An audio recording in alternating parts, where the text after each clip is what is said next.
आंबेवाडी येते तर मी इथनं रात्री 1 वाजता आंबेवाडीतून निघालो।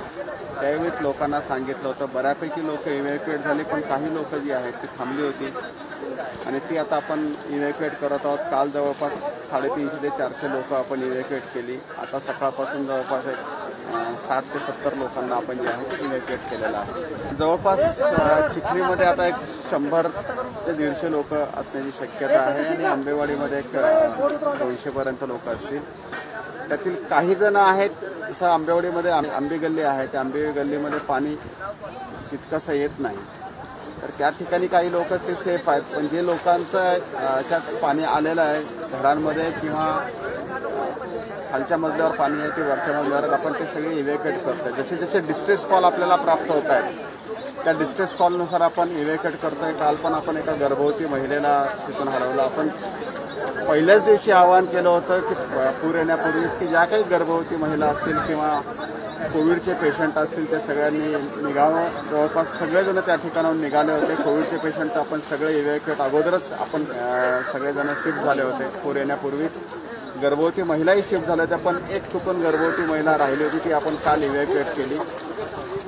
आणि आता जी लोक आहेत जसे जसे डिस्ट्रेस कॉल येत आहेत त्या पद्धतीने आपण त्यांना इव्हॅक्युएट करतोय। आमचे इथले जाणकार मंडळी सगळी जी आहेत चिखली गावातली काही आहेत, आंबेवाडीचे आहेत, त्या लोकांना आपण बोटीमधनं पाठवतो आणि त्याच्या डिस्ट्रेस कॉलनुसार त्यांना अटेंड करून आपण इव्हॅक्युएट करतो।